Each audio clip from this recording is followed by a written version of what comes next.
trying to make chicken salad out of chicken shit, and it was just awful. I've turned chicken salad into chicken shit. I will continue to do so. Here I was, blaming AEW for feeding you chicken shit, knowing you mindless millennials would be eating it up as if it were chicken salad, when it's really been your fault all along. Make chicken salad out of chicken shit. People is as people does, that's all there is to it. But a square peg in a round hole just never seems to fit. This is Bianca Belair. Hey, this is Kevin Owens. Hey, it's Seth freaking Rollins. It is the man, Becky Lynch. It's Rhea Ripley here, and you're listening to Wrestle Radio Australia. Hello and welcome to Wrestle Radio Australia. My name is Lachlan Albert, and this week at Wrestle Radio Australia, we are focusing on EPW's ReAwakening XXIII, one of the biggest events on the Australian wrestling calendar. And as a special treat, we are joined by a finalist, in fact, for his second time in the EPW Invitational tournament, Daddy Cool himself, Hayden Zenith. Hayden, welcome to Wrestle Radio Australia.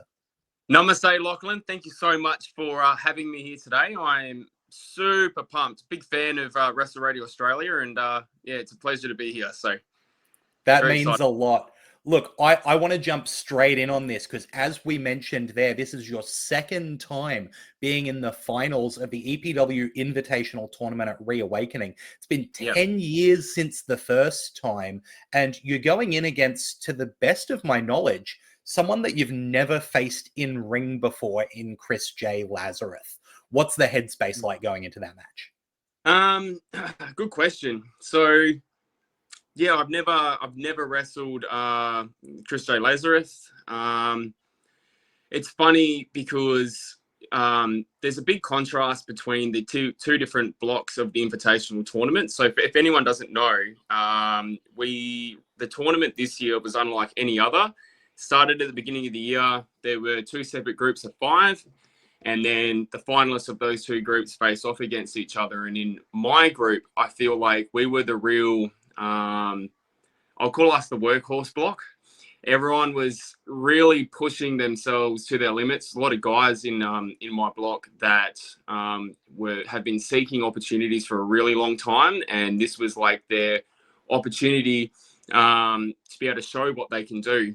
And then over on the other side, in the A block, I was B block. CJL was in the A block. There were some like James Hartness, Felix Young, Tyler Jacobs, who were trying to do the right thing, but CJL has essentially cheated his way to the end. A bit like me, he had a rocky start. But I was going to bring that up. Like from the start of your tournament, 2 time limit draws into a loss in the opening 3 matches to then come back up. Like that's such an excellent distillation of like House of Free Spirits and what that mindset is about, right? Yeah, absolutely. I think some people would get quite deterred or disheartened or demotivated in a sense, you know, especially 2 draws is puts you in a really tough position. And then I had 2 draws and then a loss. So I really had to fight my way back to get to the finals. And like, I'm really happy with how I've, I guess just how I've like conveyed myself throughout the whole process. Like I didn't get down in the dumps. I just looked at it as a learning opportunity. What can I do next? How can I get better? How do I make sure this doesn't happen again? And it's funny, CJL has done the exact same thing, but he's just resorted to dirty tricks, whereas I've done it the right way. And I'm very big on, if you're going to win, you have to do it the right way, because if you don't, it doesn't mean anything. So I've been studying all of CJL's matches in the Invitational, and even, you know, over the last couple of years, just to get a really good sense of what he does and how he operates. And I feel pretty confident. Physically, like my conditioning is far better than what his is, because I've been putting in that time, putting in that work, and I'm not just relying on my smarts, you know, like he's entirely relying on, you know, what's up here, which can get the job done, but it requires, you know, a bit of work when you're going up against me, I guess. I don't know. Well, look, CJL's someone with a lot of experience. He's been doing it for a long time. You know, he's since 2003, I think CJL's been a part of EPW. But I think sometimes, and I spoke in my last interview with someone in the main event of ReAwakening in Jesse Lambert about how sometimes Perth doesn't get as noticed and some of the people there don't quite get the recognition for how much work they've done. Because your debut was in about 2010, I want to say. Is that right? Yeah, that's right. I started training 2008. And then I had my first match 2010. And yeah, I've never stopped since then. So yeah, I'm like one of the old people now, which is a really weird thought. There's some trainees that were born after I started training, which is that to me, that's just a weird thought because I don't feel old, you know. And then you sure don't look like, it. Nah, like I'm 34, but you know, I still feel like I'm in my, I don't know, mid-20s. Actually, I feel better now than I have at any other point, you know, in my adult life. So it's probably you're in the Davis Storm School of Aging there. I hope so.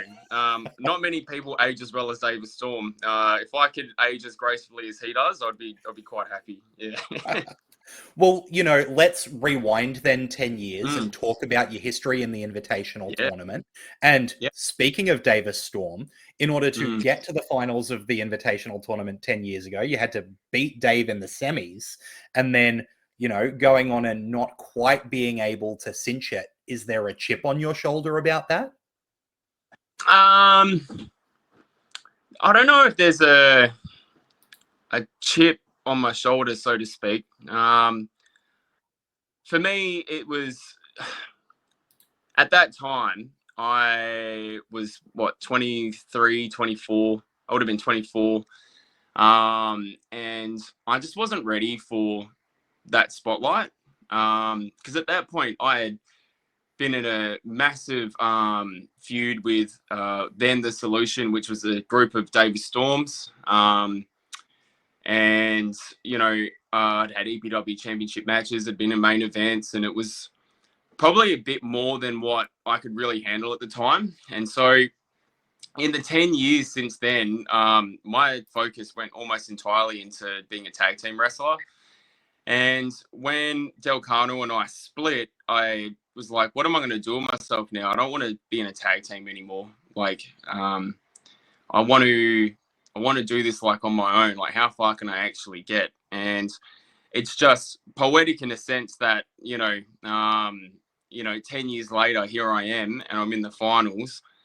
But now with I'm not old, but I'm getting to a point where if I don't get to where I want to go now, it's going to be very, very hard as time goes on. So this is kind of the pressure on myself is that I have to win and I have to, I have to persevere through all of this to win, because otherwise I don't know where I actually will go from here. So that's something that I do think about quite a lot, actually, is what are the consequences if I don't win. That probably stresses me out more than anything else. But in saying that, though, I think maybe it might be fair to say that the last 18 months of your career have really been, there's definitely some big highlights in there. I know that as EPW is getting out to more eyes, there's obviously going to be, more positives coming through there. But just some of the matches that you've had within the last 12 to 18 months, like, I've got to mention that you beat Matt Cardona within that period, right? Not only that, we had the Australian Super Show where you were up against Robbie Eagles in an absolute barn burner. You've wrestled for the RC Dub Emerald Crown. Like, you've got to be feeling good about where you are at this point in your career, right? Oh, absolutely. I think in the aftermath of the Zencano experience, I was a little bit lost in where do I go from here, and I sort of did let myself go a bit. And then one day I woke up and I was like, I'm going to run a marathon. I don't know why. And like 3 weeks later, I did a marathon. Wow. Yeah, and I was 30 kilos heavier than I am now. So, yeah, so I was in the low 90s. And that kind of just, for whatever reason, that snowball effect from then, yeah, it's kind of surreal in a sense, like just what I've been able to do, the people I've been able to wrestle and learn off and just be around. Yeah, it is surreal. I think where a lot of attention or a lot of eyes got onto me was after I beat Matt Cardona. And that was surreal just how it happened. It was out of nowhere. Pretty special. Yeah, it was pretty special. And you know, everyone was really happy about that. And I think that's when I started to get a bit more eyes on me. And then shortly after, because it wasn't on ReAwakening that year, and so I didn't know where am I going, what am I going to do. And then the next thing you know, I'm in a match of Robbie Eagles, you know, and one of the biggest shows, you know, in Australia, and definitely the biggest wrestling show in Perth history. So that was pretty surreal. It was like a bucket list sort of thing for me to be able to wrestle Robbie.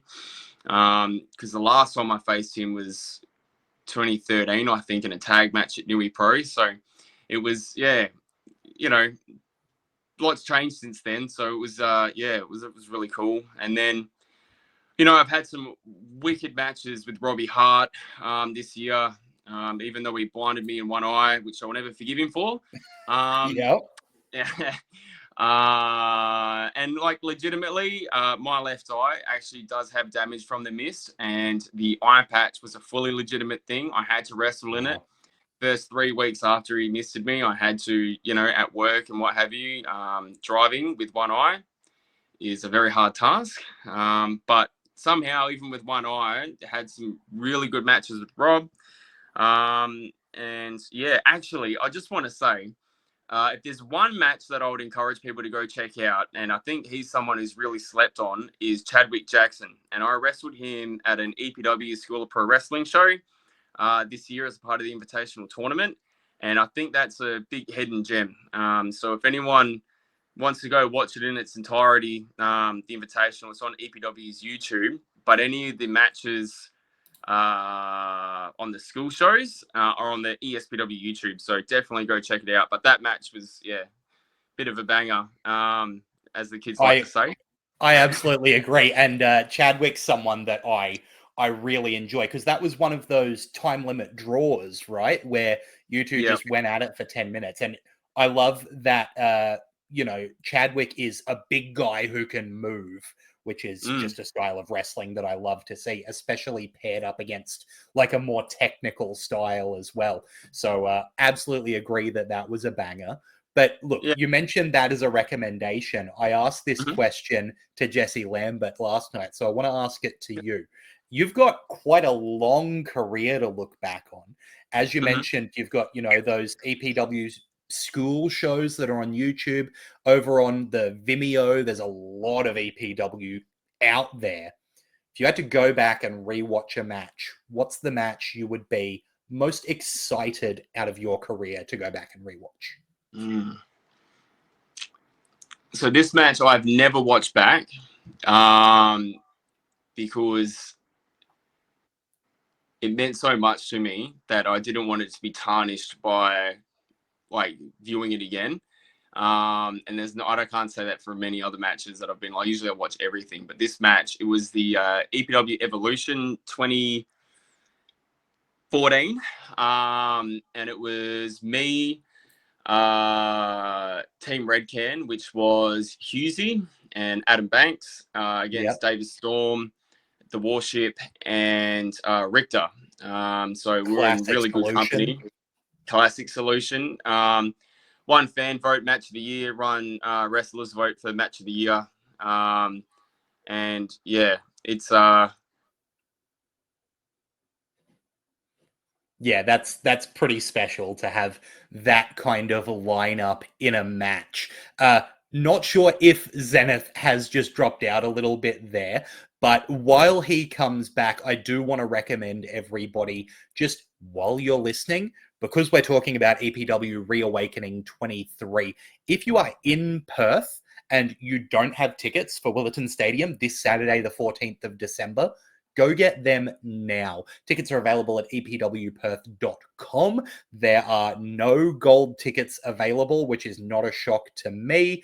I will be surprised if there are silver seats remaining by the time this goes live. So make sure you get onto epwperth.com and check that out. And if you want to see any of the history of EPW, you can check out EPW's Vimeo account by searching for EPW Perth on Vimeo, or you can jump onto YouTube and search for Explosive Pro Wrestling or EPW there and catch those School of Pro Wrestling shows. Have we got you back there, Hayden? Mate, I was doing this on my phone and it overheated.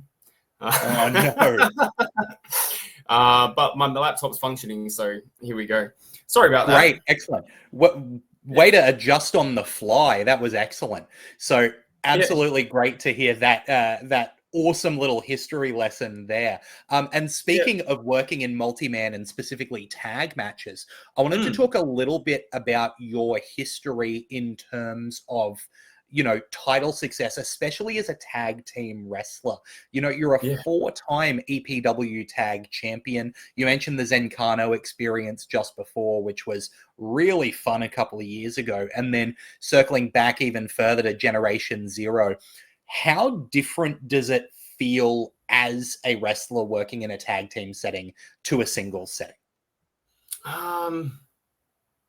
You got someone to lean on, I guess.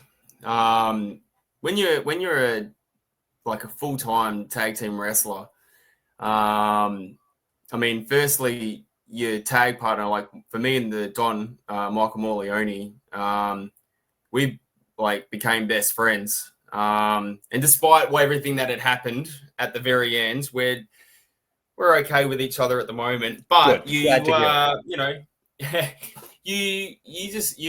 grow a bond, you know. And when you're actually you're wrestling, it's the person that you tag with. The more that you're doing these reps, you're having these matches. It's almost like you can sense each other's energy. You don't have to communicate anymore. You can just go and just do.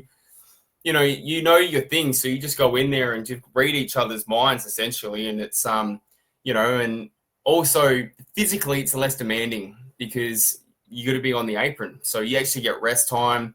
But when you're in there, it's go go go go go. You know, whereas a singles match, it's go go go, but things settle down, but you're still actively doing something. Whereas tag team wrestling's a bit different, especially when you're in a real tag team. And it's funny because the Don and I, when we were a tag, it wasn't meant to be a long-term thing. It was just essentially he was helping me out to kind of boost my my status, I guess. Pull me out of the mud because I had, lost Invitational and I had racked up a few losses after then.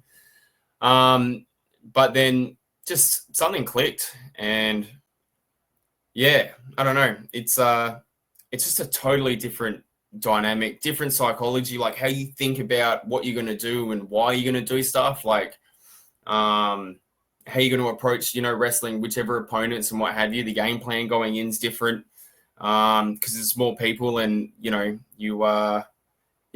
it's I actually love tag team wrestling.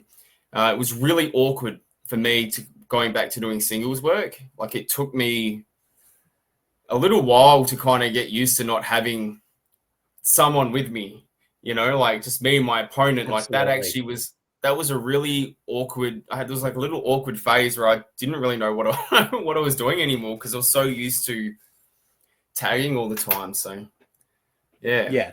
Excellent stuff. Look, and it's really interesting to see the way that the people you've associated with have gone in different directions. Like the Don was obviously EPW champ for a while there, and now once again is going for those tag team titles at ReAwakening. Whereas on the fresher side, someone that you're associating with in the House of Free Spirits, Great George, has managed to get himself a title shot at ReAwakening against Rogan Kargas for that EPW Coastal title. I kind of want to ask, when it comes to House of Free Spirits, there's definitely a unifying feeling there of positivity. How close is that to the Hayden Zenith of going to work every day? Like, is that something that's deep in you, or is that something that has been created as part of the wrestling persona? No, that's me. Yeah, that's me. And the bond that we all have, like in the House of Free Spirits, like that's real. That's not for wrestling. It's not just because for the show or anything like that. Like we are very, very tight. Like we're, I trained Harry and Faisal Ali. Like there are other people that train them, but I'm a trainer at the EPW School of Pro Wrestling, and we've spent not just like normal training. Like I would, out of my own time, like I would give them hours upon hours upon hours, like throughout the week to train them, because I see something in them. And through that process, we just become really good friends. And me and the great George, he was actually forced into the House of Free Spirits at the Southern Hemisphere Wrestling Alliance, much to his chagrin at the time. And we actually weren't really close at that time, but now he's basically my best friend, like in and out of wrestling. And so it's funny because the dynamics of the House of Free Spirits, it's not like a lot of other stables. The House of Free Spirits is a brotherhood, like we're close, we're like a family. But I'm also coach.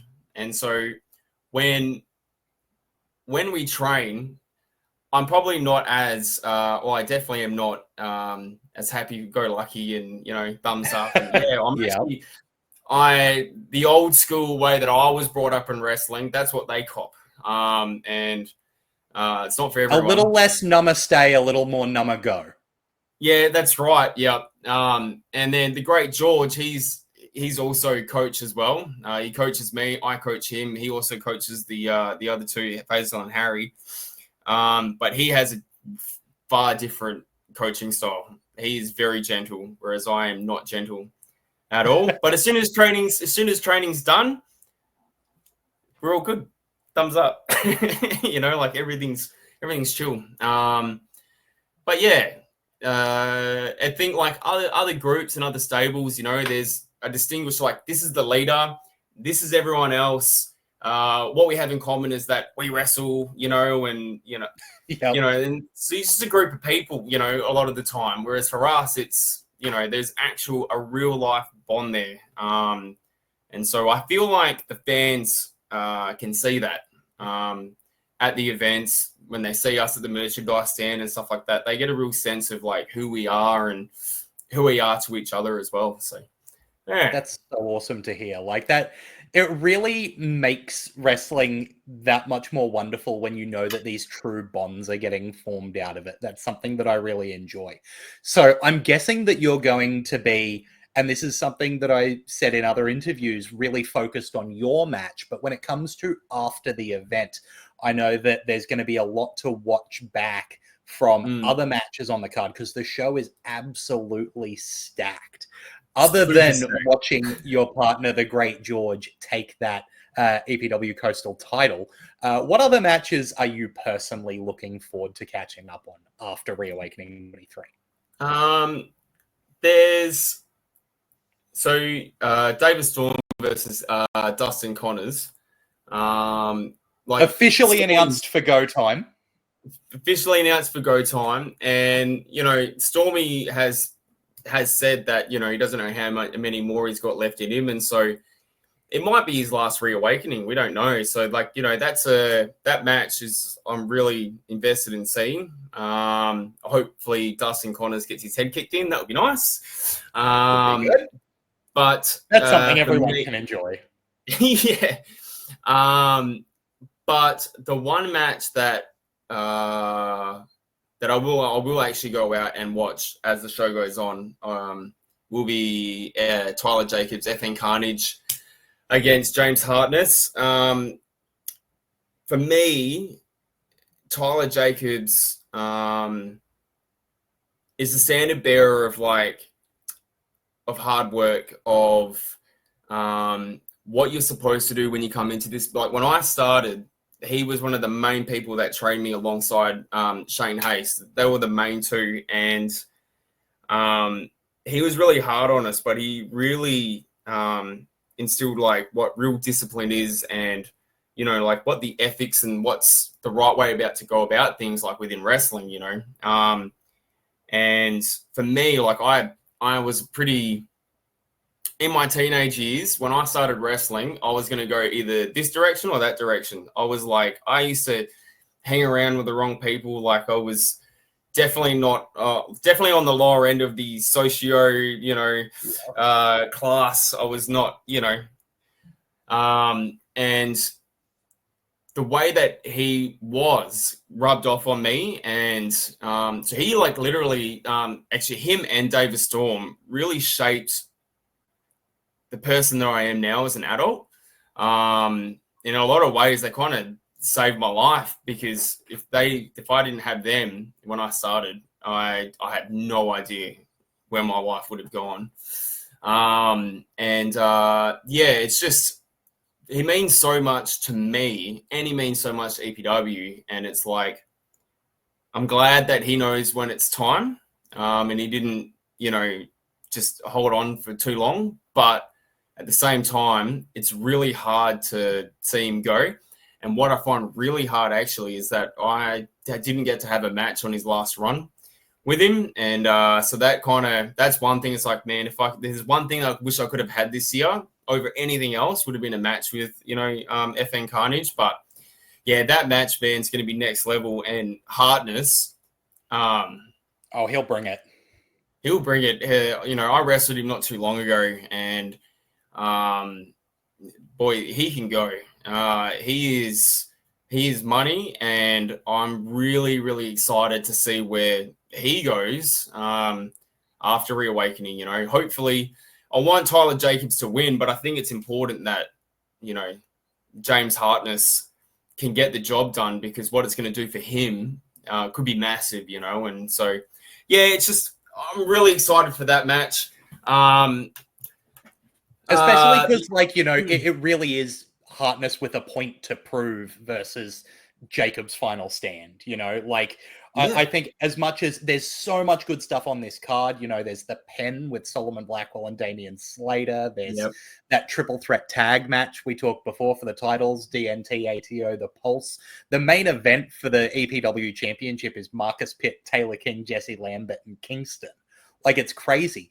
But yeah, the idea that this is going to be it for Tyler Jacobs, who has had such a huge impact, especially on the Perth wrestling scene for such a long time, you know, an EPW original. It's going to be a special moment, I think. 100%. Yeah, he is an original. Yeah, day one-er. And if anyone hasn't seen Awakening and you really want to go see it, go onto the Vimeo and check it out, because it's amazing to see where everyone was back then and to see where they are now. Yeah, it's like the birth of wrestling in WA. So you have to, if you want to go see some interesting wrestling, but see some history, yes, go go watch. It's the first pretty Awakening. special, isn't it? Yeah. So look, that is all to say, ReAwakening 23 is this Saturday, the 14th of December at Willetton Stadium. As I mentioned, gold tickets are gone. If silver tickets are still live by the time this goes out, there won't be many of them left. There are family packages for general admission. Willetton Stadium's a great venue. So if you're over in the Perth area and you don't already have your tickets to ReAwakening 23 on Saturday, head to epwperth.com, grab those tickets so that you can get to what is going to be a crazy huge night of wrestling. Hayden, thank you so much for your time this evening. Thank you so much. Namaste to you, and namaste to all of the Wrestle Radio Australia audience. So I hope you've enjoyed this this little conversation that we've had. And if you can't make it, you're not in Perth, jump on the Vimeo and go check the show out. It's going to be a really, really special night. And while you're on the Vimeo, keep the subscription and go back and watch, you know, previous shows. all the Reawakenings are always a really good show, but other ones you can always go check out is Evolution. Evolution's our other marquee event, so you get the Vimeo. Go check that out. And the EPW School of Pro Wrestling has all their shows for free. So if you want some free wrestling and you're like, oh, I don't know if I want to subscribe to Vimeo, go check that out. Because those shows, EPW School of Pro Wrestling on YouTube. Yep. Excellent stuff. Yep.